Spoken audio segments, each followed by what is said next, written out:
என் பேர் தங்கசோபனா. நான் சென்னையிலேருந்து வந்திருக்கேன். இன்னைக்கு நாங்கள் இருக்கிற இடம் பொள்ளாச்சி. பொள்ளாச்சியில் நம்ம அண்ணாமலை அண்ணன் அவர்கள் ஒரு பெரிய விழிப்புணர்வு மாநாடு, போதை ஒழிப்பு விழிப்புணர்வு மாநாடு நடத்திட்டு பண்றாங்க. இதை தலைமையேற்று நடத்தி கொண்டிருக்கும் சில தலைவர்கள் இங்கே நம்ம வீத லீடர்ஸில் இருக்கிறாங்க. இந்த வீத லீடர்ஸ் அமைப்புன்றதே நம்ம தமிழகத்தை பல விதமான முயற்சிகளில் முன்னேற்றத்துக்கு கொண்டு வரணுன்றதுக்காக தான் அண்ணன் ஆரம்பிச்சிருக்கிறாரு.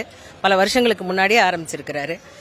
இன்னைக்கு பார்த்தீங்கன்னா போதை ஒழிப்பு, போதை பொருட்களை நம்ம குழந்தைகள் பாதிக்கப்படுறாங்க, நம்ம அடுத்த ஜெனரேஷனே பாதிக்கப்படுதுன்றது அண்ணனோட சிந்தனையில் பல வருஷமா தாக்கத்தில் இருந்திருக்கு.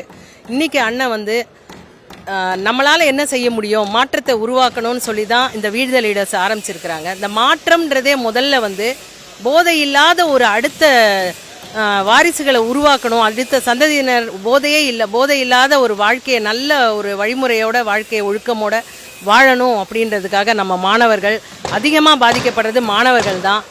மாணவர்களுக்கிடையே போதைப் பொருள் போகுதுன்னா அது எவ்வளோ பெரிய தீவிரவாத சக்திகளால் போகுது, கடந்த தீய சக்திகளால் ஆட்சியினால இது அதிகமாக பரவிடுச்சின்னு தான் சொல்லணும். அவங்களோட ஆட்சி வந்தாலே எப்போவுமே போதைப் பொருளோட நடமாட்டம் அதிகமாக இருக்கும்.